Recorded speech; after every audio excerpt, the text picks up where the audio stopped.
아줌마 꺼져. 위병소 상사 오만석이 담배 연기까지 뿜으며 민간인 여성을 모욕한다. 그런데 그녀가 정복을 걸치는 순간 어깨엔 별 3개, 707특임대 출신 최연소 중장이었다. 더 충격은 끌려 나오듯 절뚝이는 병사가 그녀의 조카라는 것. 훈련 부상 아니었다. 입막음 폭행에 군수품 빼돌리기까지. 그리고 그 위엔 육군 수뇌부가 있었다. 다음 이야기가 궁금하시다면 지금 바로 채널 구독해주세요. 이 영상을 어디서 보고 계신가요? 댓글로 알려주세요. 아줌마, 여기가 뭐 동네 구멍가게인 줄 아나? 그 패그 파사 새끼 보러 왔어? 훈련 중이라 면회 절대 안 되니까 좋은 말 할 때 그냥 꺼져.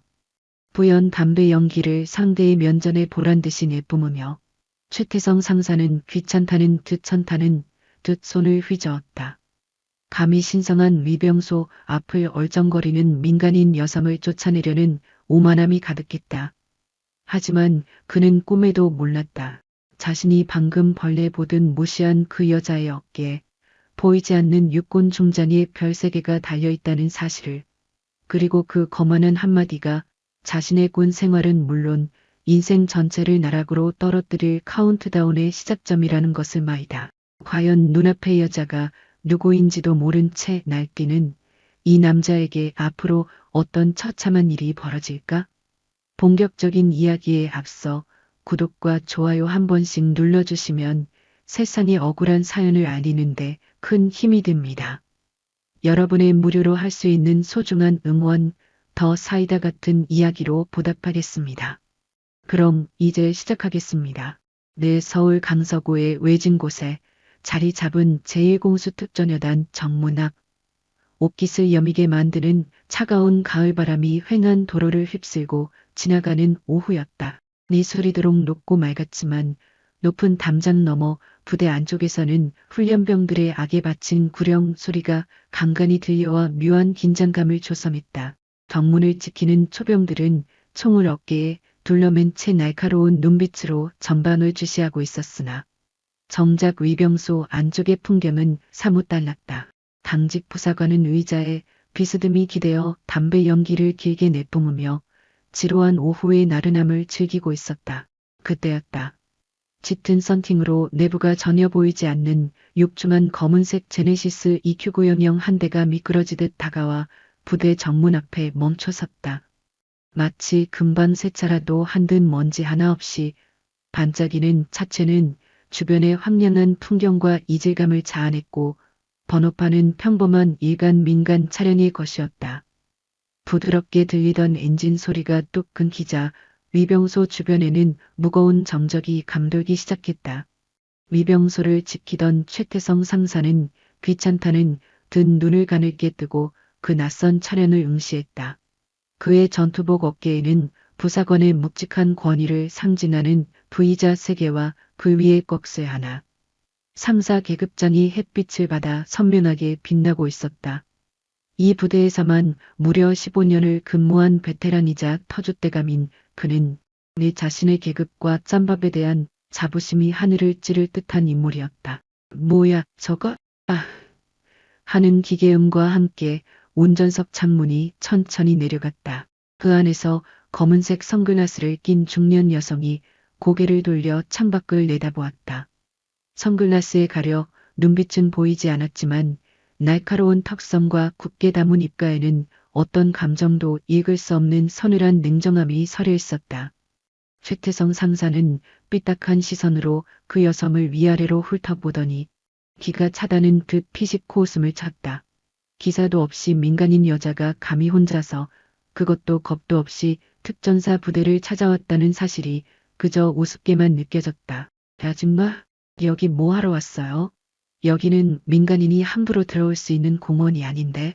최태성 상사는 위병소 문을 박차고 천천히 걸어 나왔다.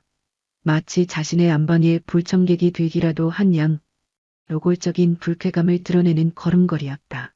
내세는 한 손에 타다 남은 담배를 든 채 다른 한 손은 건들거리며 허리춤에 올린 지극히 오만한 태도로 제네시스 운전석을 내려다보았다.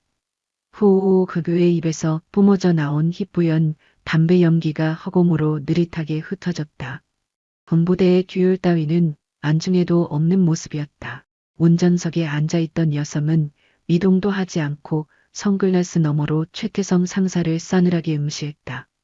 지금 이 무례한 상사놈이 아줌마라고 부른 그녀의 정체는 대한민국 육군 제1군단장 정서윤 중장이었다. 어깨에 찬란한 세 개의 별을 단 고위정섬이자 그 악명 높은 707 특수임무대대에서 15년간 복무하며 살아있는 전설로 불렸던 정통 특전사 출신. 여군 최초로 최전방 군단을 지휘하며 군 내 실세로 통하는 그녀가 이곳에 있었다. 하지만 오늘 정서윤이 굳이 수행원도 없이 이곳을 찾은 이유는 군단장으로서의 시찰이 아니었다. 세상에 남은 그녀의 하나뿐인 혈육. 죽은 언니를 대신해 어린 시절부터 제 손으로 거두어 키운 조카 김도진 하사를 보기 위해서였다. 내 조카 김도진 하사 면회 왔다. 행정반에 미리 연락하고 왔으니 문 열어라. 정서윤의 목소리는 낮게 깔려 있었지만 등골을 서늘하게 만드는 힘이 있었다. 그것은 수천 명의 병력을 지휘해본 지휘관 특유의 거역할 수 없는 단호함이 배어있는 말투였다. 하지만 최태성 상사는 흠칫하기는커녕 비릿한 비웃음을 흘렸다. 김도진이라는 이름 석자가 나오자마자 그의 표정은 더욱 가관으로 일그러졌다. 김도진? 그 패급 파사 새끼 말입니까? 내성 상사는 담배를 입에 다시 꼬나물며 낄낄거렸다. 그는 김도진을 이 부대에서 가장 쓸모없는 고문관, 아니 인간 샌드백 정도로 여기고 있었다. 정확히 말하자면 멀쩡했던 김도진을 그렇게 망가뜨리고 패급이라는 낙인을 찍은 장본인이 바로 자신이었기 때문이다. 에이 춘마, 번지수 잘못 찾았어. 그 새끼 오늘 훈련하다가 좀 심하게 굴러서 꼬리말이 아니라 면회 못합니다. 못 알아듣겠어. 그냥 돌아가시오. 아줌마, 민기른 상사는 파리떼를 쫓듯 손을 휘저으며 정서유를 문전박대했다. 그의 태도에는 부사관이라는 쥐꼬리만한 권력에 취해 민간인을 발아래로 보는 비뚤어진 우월감이 가득 차 있었다. 리는는 도를 넘어서고 있었다. 폐쇄적인 군부대라는 울타리 안에서 15년간 왕처럼 군림하며 쌓아온 썩은 권력은 그에게 맹목적인 오만함을 심어주었다. 그는 자신의 코앞에 있는 여자가 당장이라도 이 부대를 뒤집어 엎을 수 있는 존재라는 것을 상상조차 하지 못한 채 다시 한번 뻔뻔스럽게 담배 연기를 창문 쪽으로 내뱉었다. 정서윤은 더 이상 대꾸하지 않았다. 대신 그녀의 선글라스 너머 매서운 눈동자가 최태성의 어깨 너머 위병소 안쪽을 꿰뚫듯 응시했다. 바로 그때였다. 부대 안쪽 구석에서 다리를 심하게 절뚝이며 커다란 쓰레기 봉투를 힘겹게 끌고 나오는 병사 한 명이 그녀의 시야에 들어왔다. 야! 순간 정서윤의 손이 가죽 핸들이 으스러질 듯 강하게 움켜쥐었다. 멀리서 봐도 그 병사의 상태는 처참했다. 한쪽 눈은 밤탱이처럼 퉁퉁 부어올라 시야가 확보되지 않았고 입술은 터져서 검붉은 피가 딱지처럼 말라붙어 있었다. 오른쪽 다리를 질질 끌며 걷는 모습은 차마 눈 뜨고 볼 수 없을 만큼 고통스러워 보였다. 흙푸성이가 된 전투복과 얼굴 곳곳에 든 시퍼런 멍 자국들. 그 처참한 몰골의 병사는 다름 아닌 김도진이었다. 그녀가 목숨보다 아끼는 하나뿐인 조카였다. 어린 시절 누나가 교통사고로 세상을 떠난 후 정서윤이 가슴으로 낳아 직접 키운 아이. 이모처럼 훌륭한 군인이 되겠다며 당차게 입대했던 그 빛나던 26살의 청년이 저런 꼴을 하고 있었다. 정서윤은 그 참혹한 모습을 보는 순간 몸속 깊은 단전에서부터 뜨거운 용암 같은 것이 끓어오르는 것을 느꼈다. 저건 절대로 단순한 훈련 중 부상이 아니었다. 산전수전 박혁근 정서윤의 베테랑 눈썰미는 단 1초 만에 진실을 간파했다. 라스인데인기. 굿하다. 그것도 아주 악질적인 누군가 군화발로 지시겨 놓은 명백한 폭행의 증거였다. 얼굴에 머문 주먹으로 무자비하게 가격당한 흔적이었고 절뚝이는 다리는 군역발에 정강이를 걷어차인 것이 분명했다. 터진 입술은 비명을 지르지 못하게 억지로 입을 틀어막고 때린 잔인한 흔적이었다. 득. 정서윤은 망설임 없이 시동을 껐다. 엔진 소리가 멈추고 그녀가 차 문을 거칠게 열고 밖으로 나오는 순간 위병소 주변의 공기 흐름이 순식간에 바뀌었다. 가을바람보다 더 차갑고 날카로운 살기가 최태성 상사를 향해 휘몰아치기 시작했다. 오만석 상사는 여전히 삐딱하게 담배를 피우며 무심하게 서 있었지만 류미란의 전신에서 뿜어져 나오는 기운은 결코 평범한 민간인의 그것이 아니었다. 그녀의 걸음걸이는 한치의 망설임도 없이 단호했고 선글라스 너머의 시선은 베일 듯 날카로웠다. 아줌마, 지금 뭐 하는 거야? 차 안 빼. 오만석 상사가 류미란의 앞을 거만하게 막아서며 위협적으로 손을 뻗으려 했다. 미석그녀대 안에서 15년을 버티며 왕처럼 군림해온 그에게 일개 민간인 여성 따위는 눈곱만큼의 위협도 되지 않았다. 그는 마치 잡상인을 쫓아내듯 류미란의 어깨를 거칠게 밀어내려 했다. 그 순간 류미란이 움직였다. 눈으로 쫓을 수 없을 만큼 빠른 동작이었다. 류미란은 오만석 상사가 뻗은 손목을 낚아채 그대로 비틀어 버렸다. 707 특수임무대대 시절부터 15년간 뼈를 깎는 훈련으로 단련된 실전 제압술이었다. 오만석 상사는 짧은 비명과 함께 맥없이 무릎을 꿇었다. 덩치 큰 부사관이 가냘퍼 보이는 여성의 한 손에 제압당하는 굴욕적인 순간이었다. 너는 상관에게 경례도 없이 손찌검부터 배우나 보지? 류미란의 목소리는 영하의 칼바람처럼 차갑고 낮았다. 그녀는 고통에 몸부림치는 오만석 상사의 손목을 단단히 꺾은 채 다른 손으로 뒷좌석 문을 열었다. 옷걸이에 정갈하게 걸려있던 정복 상의가 보였다. 류미란은 한 손으로 오만석을 제압한 상태를 유지하며 능숙하게 정복을 꺼내 어깨에 걸쳤다. 칠흑 같은 정복 상의가 그녀의 몸을 감싸자 어깨 견장 위에서 은색으로 빛나는 세 개의 별이 가을 햇살을 받아 눈부시게 산란했다. 충장, 대한민국 육군 서열에서도 최상위권에 위치한 살아있는 권력의 상징이었다. 오만석 상사의 얼굴이 순식간에 핏기 하나 없이 새하얗게 질렸다. 그는 자신이 지금 누구의 앞길을 막아섰는지 깨닫는 순간 온몸의 혈액이 역류하는 듯한 공포와 함께 다리에서 힘이 쭉 빠지는 것을 느꼈다. 손목을 잡힌 채 바닥에 처박힌 자세로 그는 사시나무 떨듯 입술을 떨며 말을 잇지 못했다. 중장님, 충성. 오만석 상사의 목소리는 염소 소리처럼 떨렸다. 그는 자신이 방금 삼성 장군에게 아줌마라 부르며 무례하게 굴었다는 사실에 경악을 금치 못했다. 군대에서 계급은 신절, 과도 같은 절대적 가치였다. 일개 상사가 중장에게 반말을 하고 손을 대려 했다는 것은 군법 회부감을 넘어 당장 총살을 당해도 할 말이 없는 중죄였다. 그때 위병소의 소란을 감지한 행정실에서 제1공수특전여단장 박진철 준장이 헐레벌떡 뛰어나왔다. 그의 어깨에는 은색 별 하나가 달려 있었다.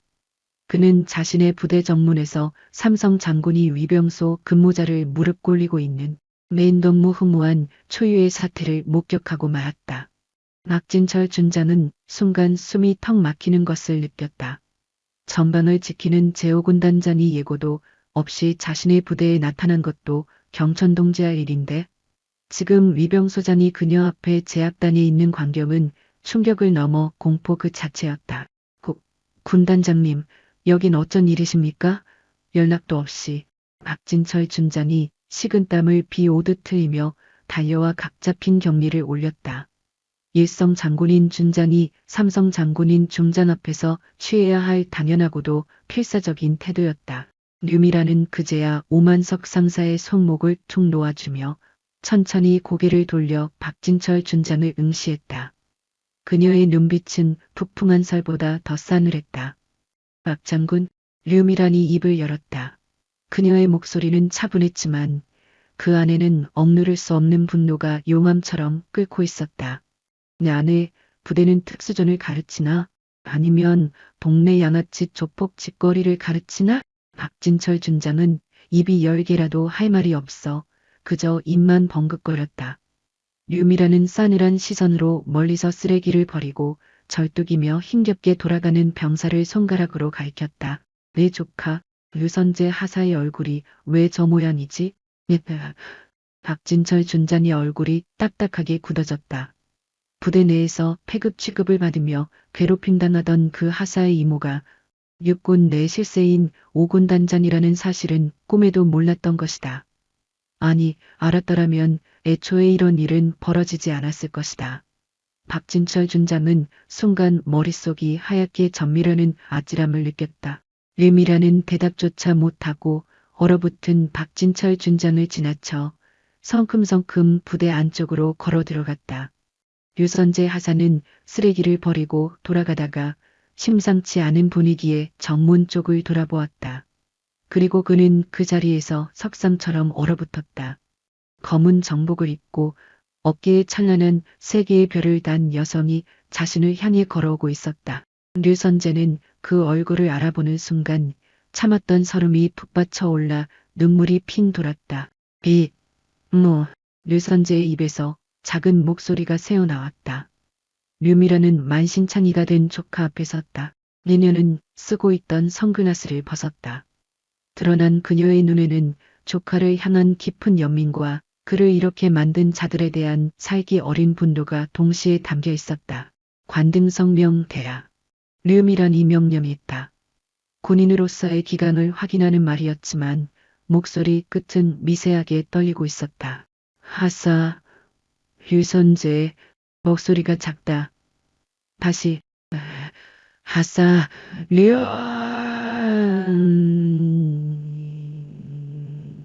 류선재가 목이 터져라 외쳤다. 류미라는 그제야 떨리는 손을 들어 조카의 피멍든 뺨을 조심스럽게 어루만졌다. 퉁퉁 부어오른 상처의 열기가 손끝에 고스란히 전해졌다. 가슴이 찢어지는 듯했다. 류미라는 고개를 돌려 뒤에서 어쩔 줄 모르고 서 있는 박진철 준장을 향해 서릿발 같은 명령을 내렸다. 지금 이 시간부로 류선재 하사는 제5군단으로 파견 조치한다. 내 차에 태워갈 테니 불만 있나? 내 삼성 장군인 군단장의 직접적인 명령이었다. 일성 장군인 여단장이 감히 토를 달거나 절차를 운운할 수 있는 상황이 아니었다. 그것은 군대라는 조직의 절대적인 상명하복의 세계였다. 박진철 준장은 얼굴이 청백해진 채 깊이 고개를 숙였다. 알겠습니다. 군단장님. 류미라는 류선재의 어깨를 감싸쥐었다. 류선재는 멍하니 믿기지 않는다는 눈으로 이모를 올려다보았다. 류미라는 조카를 제네시스 조수석에 태웠다. 그리고 자신은 운전석에 올라타 거칠게 시동을 걸었다. 붕! 육중한 엔진 소리가 다시금 부대 정문을 울렸다. 차가 위병소를 빠져나가는 동안 오만석 상사는 여전히 바닥에 무릎을 꿇은 채 고개조차 들지 못하고 있었다. 박진철 준장은 흐르는 식은땀을 닦으며 멀어지는 제네시스의 뒷모습을 망연자실하게 바라보았다. 그는 이 일이 어떻게 끝날지 감히 짐작조차 할 수 없었지만 단 하나 자신과 이 부대에 닥쳐올 미래가 결코 좋은 결말이 아닐 것이라는 사실만은 확실했다. 검은색 제네시스는 흙먼지를 일으키며 서울 외곽 도로를 향해 질주했다. 제네시스의 조수석에 깊숙이 몸을 파묻을 류선재는 죄인처럼 고개를 들지 못했다. 운전석의 류미라는 차가운 눈빛으로 전방을 주시하며 스티어링 휠을 으스러져라 꽉 쥐고 있었다. 그녀의 굳게 담은 턱선에서는 억누를 수 없는 분노가 묻어났다. 팽팽한 긴장감이 감도는 차 안의 잠을 달린 후에야 류미란이 무겁게 입을 야았다. 얼마나 당했느냐? 류미란의 질문에 류선재는 차마 입이 떨어지지 않아 고개만 숙였다. 그녀는 다시금 낮고 단호한 목소리로 물었다. 누가 그랬는지 묻고 있다. 오만석 상사입니다. 류선재의 목소리는 금방이라도 부서질 듯 가늘게 떨렸다. 류미라는 짧게 고개를 끄덕였다. 그녀의 눈매가 매섭게 좁혀졌다. 이유는? 류선재는 한참 동안 침묵을 지키다 어렵게 입을 열었다. 제가 보지 말아야 할 것을 봤습니다. 그 말에 류미란의 눈빛이 서늘하게 빛났다. 민유는 더 이상 묻지 않았다. 그것으로 충분했다. 검은 세다는 경기도 포천을 향해 거침없이 질주했다. 그곳은 제5군단 사령부가 위치한 곳이었다. 류미란은 이제 단순한 군단장이 아니라 피를 나눈 이모로서 그리고 다시금 정의를 집해나는 군단장으로서 이 사건을 뿌리까지 파헤칠 작정이었다. 차창 바깥의 하늘은 야속할 만큼 높고 맑았지만 내세의 공수 특전여단에는 감당하기 힘든 폭풍이 몰려오고 있었다. 그것은 세 개의 별을 단 포식자가 조용히 사냥을 시작한 순간이었다. 시간을 조금 거슬러 올라가 제2공수특전여단장 강준호 준장은 자신의 부대 정문에서 벌어지는 믿기 힘든 광경에 넋을 잃고 있었다. 제5군단장 유미란 중장이 예고도 없이 나타나 위병소 근무자인 오만석 상사를 무력으로 제압하고 지금은 서슬 퍼런검은 정복 차림으로 어깨에 세 개의 별을 번쩍이며 다. 강준호는 군 생활 25년 동안 단 한 번도 겪어보지 못한 초유의 사태였다. 삼성 장군이 일성 장군의 부대에 불시 방문하는 것 자체가 이례적인데 그 목적이 하급 부사관의 면회라는 사실은 충격을 넘어 공포였다. 류미라는 비틀어쥐고 있던 오만석 상사의 손목을 거칠게 놓아주었다. 오만석은 무릎을 꿇은 채 바닥만 응시하고 있었다. 그의 얼굴은 백지장처럼 창백했고 이마에서는 식은땀이 비 오듯 쏟아졌다. 류미라는 그런 그를 벌레 보듯 내려다보며 차갑게 일갈했다. 너 이름이 뭐지? 오, 조만석입니다. 중장님. 오만석의 목소리는 사시나무 떨듯 떨렸다. 류미라는 고개를 까딱이며 그의 어깨에 달린 계급장을 훑어보았다. 상사, 부사관으로서는 뼈가 굵은 높은 계급이었다. 그만큼 부대 내에서 무소불위의 권력을 행사해왔다는 증거이기도 했다. 상사면 이 부대에서 꽤 오래 굴러먹었겠군. 15년입니다. 중장님, 15년이나 군밥을 먹으면서 상관에게 격리하는 법은 안 배웠나? 아니면 사복 입은 여성에게는 격례가 필요 없다고 생각했나? 오만석은 입이 10개라도 할 말이 없어 대답하지 못했다. 류미라는 더 이상 그에게 시선을 주지 않고 고개를 돌렸다. 그곳엔 강준호 준장이 식은땀을 흘리며 얼어붙어 있었다. 류미란이 그에게 천천히 다가갔다. 강 장군, 예. 류미란은 그의 격리를 받으며 그의 흔들리는 동공을 똑바로 쏘아보았다. 강준호는 그 압도적인 시선을 피하고 싶었지만 상급자 앞에서 시선을 피하는 것은 곧 약점을 인정하는 꼴이었기에 필사적으로 버텼다. 미선의 부대는 특수전을 가르치나? 아니면 동네 양아치 조폭 짓거리를 가르치나? 류미란의 질문은 폐부를 찌르듯 직설적이었다. 강준호 준장의 입술이 파르르 떨렸다. 도대체 무슨 대답을 해야 할지 머릿속이 하얗게 변해버렸다. 류미라는 멀리서 절뚝거리며 힘겹게 걸어가는 류선재 하사를 손가락으로 가리켰다. 내 조카 류선재 하사의 얼굴이 왜 저 모양이지? 이 순간 강준호 준장의 사고회로가 정지했다. 류선재, 그 이름은 알고 있었다. 이쯤병사 혹은 폐급이라 불리며 오만석 상사의 집중적인 관리를 받는 병사였다. 강준호는 그 사실을 알고 있었지만 묵인해왔다. 오만석은 자신의 직계 부하였고 그가 하는 거친 훈육에는 이유가 있을 것이라 믿고 싶었기 때문이었다. 하지만 지금 그 괴롭힘 당하던 하사의 이모가 육군 실세인 5군단장이라는 사실은 현실 같지 않은 악몽이었다. 훈련 중에 발생한 부상으로 알고 있습니다. 군단장님, 강준호가 쥐어짜듯 조심스럽게 변명했다. 류미라는 기가 차다는 듯 코웃음을 쳤다. 훈련 중 부상이라. 자네는 특전사 출신이지? 그 특전사 밥을 먹은 사람이면 훈련 부상과 일방적인 구타의 흔적 정도는 구분할 수 있을 텐데?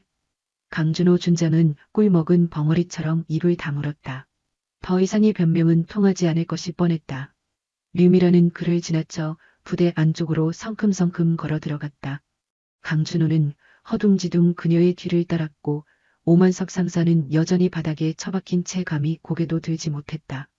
류미란의 발걸음은 단호했고 그녀가 지나가는 곳마다 병사들은 혼비백산하여 급히 경례를 올렸다. 그때 쓰레기를 버리고 돌아가던 류선재의 하사가 멈춰섰다. 정문 쪽에서 검은 정복을 입은 여성이 자신을 향해 걸어오고 있었다. 류선재는 그 모습을 보는 순간 눈앞이 핑 도는 것을 느꼈다.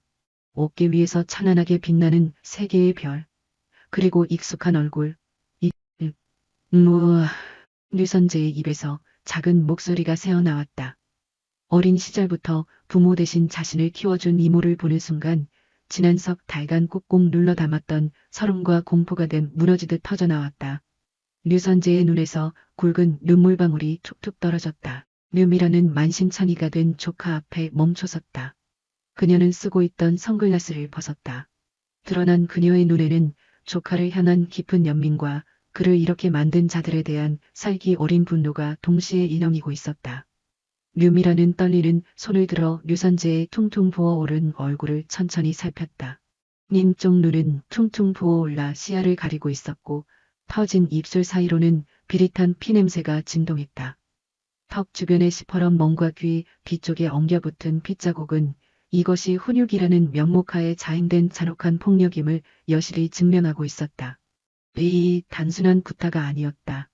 짐승만도 못한 놈들이 이 아이를 철저히 짓밟아 놓은 것이었다. 랜던 강명대야. 류미란이 낮지만 서늘한 목소리로 명령했다. 그것은 이모로서가 아닌 엄연한 군단장으로서의 명령이었다. 류선재는 조건반사적으로 몸을 떨며 대답했다. 하사. 류선재. 목소리가 작다. 다시. 류선재. 류선재가 악을 쓰듯 다시 외쳤다. 그제야 목소리에 힘이 실렸다. 류미라는 그 모습을 보며 짧게 고개를 끄덕였다. 그녀는 떨고 있는 류선재의 어깨에 손을 올리고 가볍게 두드렸다. 고생했다. 린자입은 한마디가 방아쇠가 되었다. 류선재는 더 이상 감정을 억누를 수 없었다. 참아왔던 눈물이 댐이 터지듯 주르륵 흘러내렸다. 류미라는 조카의 눈물을 애써 외면하며 고개를 돌려 옆에서 안절부절 못하고 있는 강준호 준장을 쏘아보았다. 지금 이 시간부로 류선재 하사는 제5군단 사령부로 파견 조치한다. 내 차에 태워갈 건데 불만 있나? 서슬퍼런 삼성 장군 군단장의 명령이었다. 강준호 준장은 감히 입도 뻥긋할 수 없었다.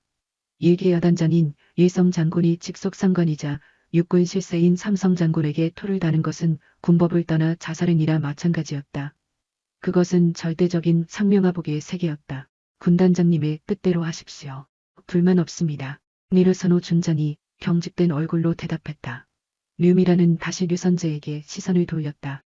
짐 챙길 건 없습니다. 중장님, 가진 것이라곤 잊고 있는 군복과 찢겨진 자존심뿐이었다. 류미라는 고개를 끄덕이고는 류선재의 팔을 이끌고 정문 앞에 세워둔 제네시스를 향해 걸음을 옮겼다.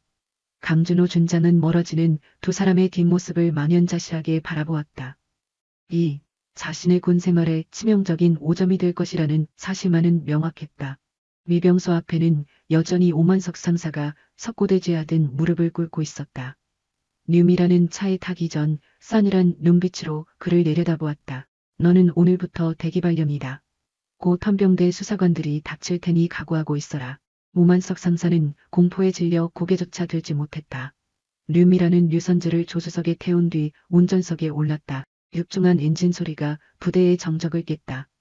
강준호 준장이 급히 거스령내를 올렸지만 류미라는 창문조차 내리지 않고 엑셀을 밟았다. 검은색 제네시스가 흙먼지를 일으키며 위병소를 빠져나갔다. 오만석은 여전히 바닥에 머리를 박고 있었고 강준호 준장은 멀어지는 차를 보며 주먹을 꽉 쥐었다. 그는 즉시 행정실로 달려가 보안 전화기를 들었다. 이 사태를 수습해줄, 아니 보고라도 해야 할 유일한 동아줄이 있었다. 바로 자신의 직계상관이자 육군참모 총장인 이영석 대장이었다. 차 안은 한동안 숨막히는 침묵이 감돌았다. 류미라는 전방을 주시하며 운전에 집중했고 류선재는 조수석에 깊이 몸을 파묻은 채 창밖 풍경을 멍하니 응시했다. 서울 외곽 순환도로는 평화로웠고 가을 하늘은 야속하리만치 높고 맑았다. 하지만 두 사람의 내면에는 걷잡을 수 없는 폭풍우가 몰아치고 있었다. 레이심을 달린 후 류미란이 무겁게 입을 열었다. 얼마나 다녔느냐? 류미란의 질문에 류선재는 차마 입이 떨어지지 않아 고개만 숙였다. 그녀는 다시금 낮고 단호한 목소리로 물었다. 누가 그랬는지 묻고 있다. 오만석 상사입니다. 류선재의 목소리는 금방이라도 부서질 듯 가늘게 떨렸다. 류미라는 짧게 고개를 끄덕였다. 그녀의 눈매가 매섭게 좁혀졌다. 혼자가 아닐 텐데. 다른 놈들도 가담했나? 네. 다른 부사관들도 함께였습니다. 류미란의 턱선이 분노로 딱딱하게 굳어졌다. 그녀는 핸들을 으스러져라 쥐며 다시 물었다. 이유는? 류선재는 한참 동안 침묵을 지키다 어렵게 입을 열었다. 제가 보지 말아야 할 것을 봤습니다. 그 말에 류미란의 눈빛이 서늘하게 빛났다. 니네는 속도를 줄이며 류선재 쪽을 힐끗 보았다. 무엇을 봤지? 류선재는 마른 침을 삼키며 떨리는 목소리로 고백했다. 보급품을 빼돌리는 현장을 목격했습니다. 오만석 상사가 야간 투시경과 조준경을 민간업자에게 넘기는 것을 봤습니다. 류미란의 손이 핸들 위에서 잠시 멈칫했다. 단순한 가혹행위가 아니었다. 군수품 횡령, 그것도 총기 부착물 같은 민감한 장비를 민간에 불법 유출하는 것은 차원이 다른 중범죄였다. 이것이 암시장으로 흘러간다면 국가안보에 치명적일 수 있었다. 언제부터냐? 석 달 전입니다. 그때부터 입을 다물지 않으면 죽여버리겠다고 협박하며 계속 때렸습니다. 럼이라는 더 이상 묻지 않았다. 상황 파악은 끝났다. 검은 세단은 경기도 포천 제5군단 사령부를 향해 거침없이 질주했다.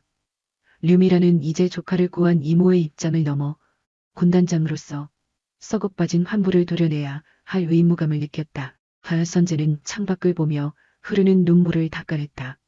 지옥 같던 석 달간의 고통이 조금씩 씻겨나가는 기분이었다. 이모가 나타난 순간 구원받았다는 안도감이 들었지만 동시에 오만석 상사와 그 배후 세력이 가만히 있지 않을 거라는 두려움도 엄습했다. 이제 시작일 뿐이야. 류미라는 전방을 응시하며 차갑게 이성을 곤두세웠다. 상사 한 명이 단독으로 저지를 수 있는 범죄 규모가 아니었다. 부대 지휘관인 강준호 준장이 몰랐을 리 없다. 훈련 중 부산이라는 뻔한 거짓말을 했을 때부터 알아봤어야 했다. 과연 놈들은 어디까지 썩어 있는 것일까? 내시는 고속도로를 빠져나가 포천 방향 국도로 진입했다. 도수석의 류선재를 힐끗 보니 지친 기색이 역력한 얼굴에서 어린 시절의 천진난만했던 모습이 겹쳐 보였다. 류미라는 속으로 맹세했다. 이 아이를 이렇게 만든 놈들 그리고 그 뒤에 숨은 자들까지 모조리 찾아내어 군법의 심판대에 세우겠다고. 누나가 갑작스러운 교통사고로 세상을 떠난 후 류미란에게 류선재는 더 이상 조카가 아니었다. 그녀는 선재를 가슴으로 낳은 아들처럼 키웠다. 군인의 길을 걷겠다며 씩씩하게 입대했던 그 아이가 지금 짐승들에게 물어뜯긴 채 피투성이가 되어 옆자리에 앉아 있었다. 류미란의 가슴이 찢어지는 듯한 통증으로 이넘였다. 선재야. 류미란이 젖은 목소리로 조카를 불렀다. 류선재가 힘겹게 고개를 돌려 이모를 바라보았다. 퉁퉁 부은 눈 때문에 시선이 잘 맞지 않았다. 예, 이모. 이제 괜찮다. 내가 널 지켜줄 테니까 아무 걱정하지 마라. 그 말에 류선재는 말없이 고개를 끄덕였다. 류미라는 다시 전방을 응시하며 엑셀을 봐봤다. 그녀의 눈빛에는 그 어느 때보다 서늘한 결의가 담겨 있었다. 이 일은 반드시 끝을 볼 것이었다. 설령 그 끝이 자신의 어깨에 달린 별셋을 내려놓는 길이라 해도 류미라는 절대 흔들리지 않을 것이었다. 일색 제네시스는 쉴 새 없이 북쪽을 향해 다녔다. 미미각의 가을 하늘은 야속할 정도로 높고 맑았지만 제1공수 특전여단에는 이미 거대한 폭풍이 몰려오고 있었다. 그것은 별셋을 단 최상위 포식자가 조용히 그러나 확실하게 움직이기 시작했다는 신호였다. 그리고 이 노련한 포식자는 한번 묵먹잇감을 절대 놓치는 법이 없었다. 경기도 포천에 위치한 제5군단 사령부. 대한민국 최전방을 방어하는 핵심 거점인 이곳은 그 위용부터가 남다랐다. 광활한 부대 안에는 수십 동의 건물이 질서정연하게 들어서 있었고 원리 훈련장에서는 전차와 장갑차들이 괴눈과 함께 뿌연 먼지를 일으키며 기동하고 있었다. 류미란의 검은색 제네시스가 군단 사령부 정문의 모습을 드러내자 위병들은 즉시 경례를 올리며 바짝 긴장했다. 성판과 차량 번호를 확인한 그들은 지체 없이 차단봉을 올렸다. 이 차는 거침없이 본부 건물 앞까지 들어가 멈춰섰다.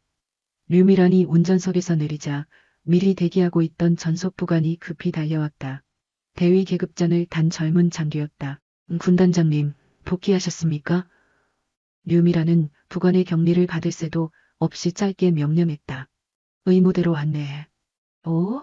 당장 이 병사를 치료해야 한다. 류미란이 조수석을 가리키자 부관의 시선이 자연스럽게 그쪽으로 향했다. 그리고 차에서 내리는 유선재의 참혹한 몰골을 확인한 부관은 경악을 금치 못했다. 세상에. 부관은 즉시 의무대에 무전을 쳤고 니시가 의무병들이 들것을 들고 헐레벌떡 뛰어왔다. 유선재가 머뭇거리며 입을 열었다. 꼭 걸을 수 있습니다. 하지만 류미라는 단호하게 고개를 저었다. 들것에 누워. 군단장 명령이다. 유선재는 더 이상 거부할 수 없었다. 그가 들것에 눕자 의무병들은 신속하게 그를 의무대로 옮겼다. 류미란이 그 뒤를 따랐고 이후의 상황 파악이 덜 된 부관도 조심스럽게 그 뒤를 쫓았다. 의무대 치료실. 젊은 소령 계급장의 군의관이 류선재의 상처를 살피기 시작했다. 군복을 벗기자 드러난 처참한 흔적에 군의관의 미간이 깊게 구겨졌다. 한쪽 눈에 심각한 부종, 터진 입술, 늑골 부위에 시퍼런 피멍, 그리고 허벅지와 종아리에 남은 수많은 타박상들. 이건 단순한 훈련 부상이 아닙니다. 군의관이 침통한 표정으로 류미란을 보며 보고했다. 명백한 구타 흔적입니다. 상처의 색깔이나 아물 정도가 다른 걸로 봐서 최소한 일주일 이상, 아니 훨씬 전부터 반복적으로 폭행당한 것으로 보입니다. 류미란은 입술을 깨물며 고개를 끄덕였다. 진단서 작성하고 꼼꼼하게 치료해. 하나도 빠짐없이 기록으로 남겨라. 알겠습니다. 군단장님, 군의관이 간호장교들에게 지시를 내리자 본격적인 응급처치가 시작되었다.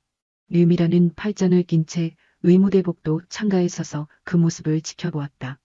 그때 부관이 조심스럽게 다가와 물었다. 민원자님, 혹시 저 병사는 누구입니까? 내 조카다. 류미란의 짧은 대답에 부관의 눈이 휘둥그레졌다. 남이공수 특전여단에서 내가 직접 파견 조치해서 데려왔다. 부관은 마른 침을 삼켰다. 삼성 장군인 군단장이 직접 조카를, 그것도 저런 상태로 데려왔다는 것은 보통 심각한 사안이 아니었다. 1시간 뒤 치료를 마칠 유선재가 깨끗한 새 전투복으로 갈아입고 나왔다. 곳곳에 붕대를 감은 모습이 안쓰러웠지만 처음보다는 한결 나아 보였다. 류미라는 그를 데리고 곧장 군단장 집무실로 향했다. 넓은 집무실 안에는 대형 태극기와 군단기가 위엄있게 서 있었고 책상 위에는 결제 서류들이 칼같이 정돈되어 있었다. 류미라는 류선재를 소파에 앉히고 맞은편에 자리를 잡았다. 이제 처음부터 끝까지 말해라. 하나도 숨기지 말고. 류미란의 부드럽지만 단호한 목소리에 류선재는 고개를 숙였다. 잠시 망설이던 그는 떨리는 목소리로 지난 지옥 같았던 석 달간의 기억을 끄집어내기 시작했다. 석 달 전 야간 경계에 근무를 서고 있을 때였습니다. 내일 새벽 2시쯤 부대 후문 폐창고 쪽에서 이상한 소리가 들렸습니다. 류미란은 말없이 조카의 눈을 응시하며 경청했다. 확인하러 갔더니 오만석 상사가 어떤 민간인 남자와 만나고 있었습니다. 오만석 상사가? 네. 그들은 군용 트럭 뒤에서 나무 상자들을 옮기고 있었습니다. 저는 드럼통 뒤에 숨어서 그 모습을 지켜봤습니다. 류선재의 호흡이 조금 가빠졌다. 내시금 그때의 공포가 떠오르는 듯했다. 상자 안에는 야간 투시경과 PVS-11K 조준경이 가득 들어있었습니다. 얼핏 봐도 최소 1영역에는 되어 보였습니다. 류미란의 눈매가 매섭게 좁혀졌다. 그걸 어떻게 확인했지? 상자 뚜껑이 열려 있었습니다. 그리고 동만석 상사가 그 민간인에게서 두툼한 서류 봉투를 건네받는 걸 봤습니다. 돈 봉투였습니다. 명백한 군수품 횡령이자 밀거래 현장이었다. 류미란의 주먹이 하얗게 질렸다. 저는 너무 놀라서 그냥 조용히 돌아가려고 했습니다. 하지만 너무 긴장한 탓에 발을 헛디뎌 나뭇가지를 밟고 말았습니다. 네. 소리가 나자마자 오만석 상사가 저를 발견했습니다. 처음에는 아무 일도 없다는 듯이 그냥 훈련 물자를 정리 중이라고 둘러댔습니다. 하지만 다음 날부터 류선재의 목소리가 다시 흔들리기 시작했다. 지옥이 시작되었습니다. 처음에는 군기 교육 명목의 얼차려였습니다. 훈련 후에 따로 불러서 팔굽혀펴기, 오리걸음을 수백 번씩 시켰습니다. 일주일 뒤부터는 손찌검이 시작됐습니다. 처음엔 뺨을, 그 다음엔 배를, 나중에는 군화발로 짓밟았습니다. 죽지 않을 정도로만 교묘하게 때리면서 계속 협박했습니다. 본 것을 잊어버리라고, 입 벙긋하면 쥐도 새도 모르게 죽여버리겠다고. 류선재의 고백을 듣는 류미란의 눈에 서슬퍼런 살기가 감돌았다. 그녀는 깊은 숨을 들이쉬며 치밀어 오르는 분노를 간신히 눌렀다. 이제 상황은 명확해졌다. 이것은 가오케니 사건이 아니었다. 군의 불의를 뒤흔들 뇌휴 사건이었다. 니사. 지금은 감정보다는 냉철하게 모든 정보를 파악해야 할 시점이었다. 류미라는 애써 침착함을 유지하며 물었다. 오만석 상사 혼자였나? 아니면 또 다른 가담자가 있었나? 류선재는 잠시 몸을 떨더니 어렵게 입을 열었다. 아닙니다. 다른 부사관들도 가담했습니다. 이병철 중사, 강민수 하사도 저를 함께 때렸습니다. 그들은 모두 오만석 상사의 직속 부하들이었습니다. 그렇다면 여단장은? 여단장도 이 사실을 알고 있었나? 류선재는 잠시 망설이다가 체념한 듯 고개를 끄덕였다. 그 기억을 떠올리는 것만으로도 고통스러운 듯했다. 한 달 전쯤 제가 구타를 당해 의무대에 실려갔을 때 당준호 준장님이 오셨습니다. 당시 의무관이 명백한 구타 흔적이라고 보고했지만 준장님은 차가운 표정으로 단순 훈련 부상으로 처리하라고 지시했습니다. 그때 저는 확신했습니다. 여단장님도 이미 한통속이라고. 류미라는 참지 못하고 탁자를 주먹으로 세게 내리쳤다. 쾅하는 둔탁한 소리가 집무실 전체를 울렸다. 문 밖에서 대기하던 부관이 놀라 안을 들여다보았지만 류미란이 손을 들어 제지하자 조용히 문을 닫고 물러났다. 그녀의 눈에서는 불길이 일고 있었다. 얼마나 빼돌렸지? 네가 목격한 규모가 어느 정도냐? 제가 직접 본 것만 해도 3번입니다. 매번 이러며 개씩 넘겼습니다. 아마 제가 보기 전부터 계속되었을 겁니다. 류미라는 머릿속으로 빠르게 계산기를 두드렸다. 야간 투시경과 PVS-11K 조준경은 군용 장비 중에서도 고가에 속하는 물건들이었다. 이것들이 암시장에서 거래된다면 개당 수백만 원에서 많게는 수천만 원을 호가할 터였다. 고작 석 달 동안 목격한 것만 해도 수억 원대의 범죄였다. 그리고 이런 규모의 물품이 감시망을 피해 빠져나갔다는 건 단순히 부사관 몇 명의 이탈이 아니었다. 보급관리 체계 전체가 썩어 문드러져 있다는 뜻이었다. 물건을 받아간 민간인은 누구였나? 얼굴은 모자와 마스크 때문에 정확히 보지 못했습니다. 하지만 40대 초반 정도로 보였고 번호판 없는 검은색 SUV를 타고 왔습니다. 류미라는 무겁게 고개를 끄덕이고는 즉시 내선 전화를 들었다. 그녀의 목소리는 서리빨처럼 차가웠다. 린단 헌병대장과 감찰 참모. 지금 당장 집무실로 호출해. 1분도 지체해선 안 된다. 알겠습니다. 군단장님. 수화기 너머로 부관의 다급한 목소리가 들려왔다. 류미라는 전화를 끊고 여전히 불안에 떨고 있는 류선재를 바라보았다. 그녀의 눈빛이 순식간에 부드러워졌다. 선재야, 고생 많았다. 정말로 말을 써줘서 고맙다. 이모, 이제 네가 할 일은 쉬는 것뿐이다. 푹 자고 몸조리만 해. 나머지는 이모가, 아니, 군단장이 정보 처리한다. 저들이 지은 죄 피눈물 흘리며 후회하게 만들어줄 테니까. 하지만 그들이 가만히 있지 않을 겁니다. 강준호 여단장은 알고 있다. 하지만 나는 5군단장이다. 대관할 예하부대에서 이런 더러운 일이 벌어진 것을 결코 묵과할 수 없어. 10분 후 헌병대장과 감찰 참모가 헐레벌떡 집무실로 들어왔다. 헌병대장은 중령 계급장을 단 공 같은 최고의 군인이었고 민인인 대령 계급장을 단 날카로운 인상의 소유자였다. 그들을 류미란의 서슬퍼런 기세에 눌려 긴장한 채 경례를 올렸다.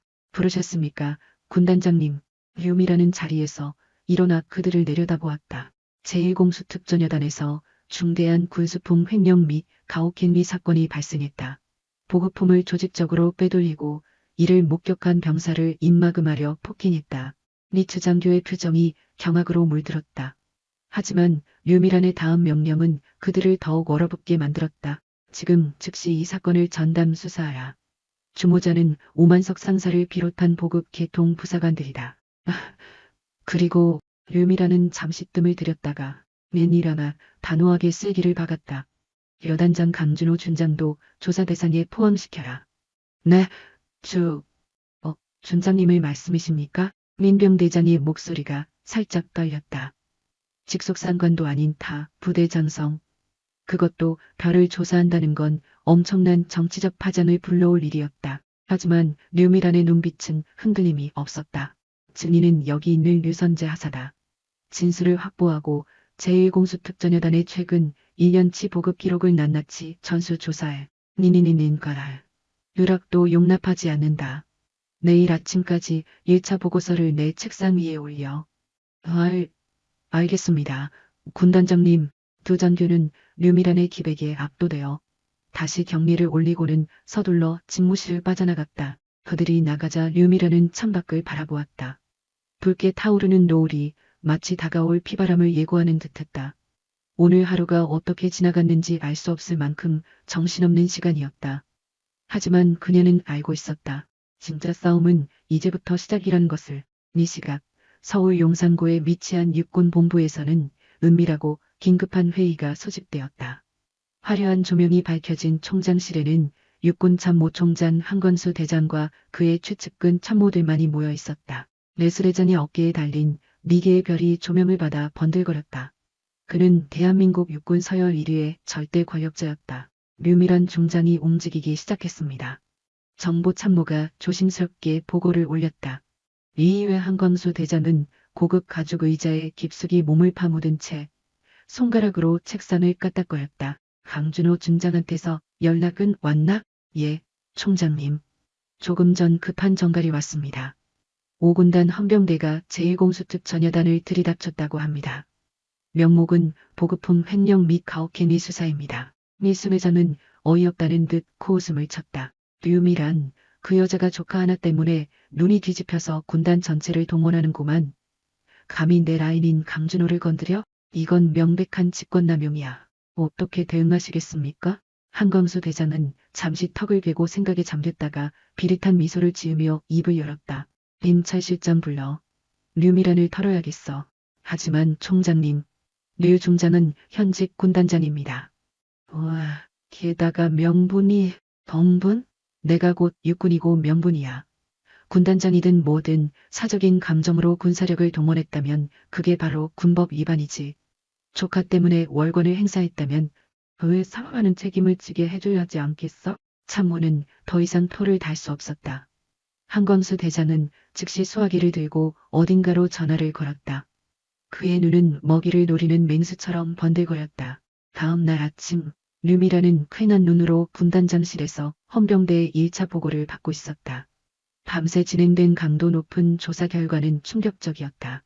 제1공수특전여단의 보급 기록을 대조한 결과 지난 6개월 동안 야간 투시경 12개, 조준경 15개가 장부상 파손 및 분실 처리되어 있었습니다.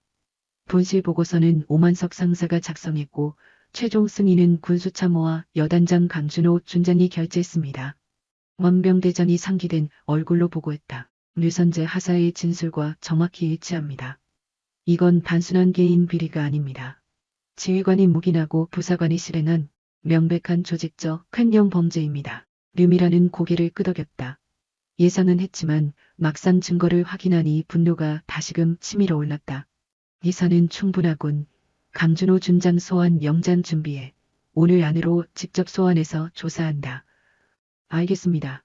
병대장이 우렁차게 대답하고 나가려는 찰나 부관이 사색이 된 얼굴로 집무실 문을 박차고 들어왔다. 군단장님, 육군본부에서 긴급 공문이 하달되었습니다. 류미라는 부관이 건넨 공문을 낚아채듯 받아 읽어내려갔다. 조미를 쥔 그녀의 손에 힘이 들어갔다. 내용은 간결했지만 그 안에 감긴 사리는 명확했다. 육군 참모총장 한광수 대장의 특별 지시로 제5군단장 유미란 중장에 대한 직권남용 혐의 감찰이 시작되었다는 통보였다. 적들은 예상보다 훨씬 빠르고 비열하게 움직이고 있었다. 본문에 적힌 혐의는 직권남용과 부대 무단 이탈 방조였다. 숨막히는 제목들이었다. 감찰단이 위병소를 통과했습니다. 군단장님, 부관이 떨리는 목소리로 다시 보고했다. 류미라는 말없이 창밖을 내다보았다. 사령부 정문을 통해 육군본부 번호판을 단 검은색 세단 서너 대가 뱀처럼 미끄러져 들어오고 있었다. 그녀의 입가에 옅고 서늘한 미소가 번졌다. 예상했던 일이었다. 적들이 생각보다 더 조급하게 움직이기 시작했다는 증거였다. 들라 해라. 잠시 후 문이 거칠게 열리고 육군본부 감찰실장 오 소장이 성큼성큼 들어왔다. 그의 어깨에 박힌 두 개의 별이 형광등 불빛을 받아 번들거렸다.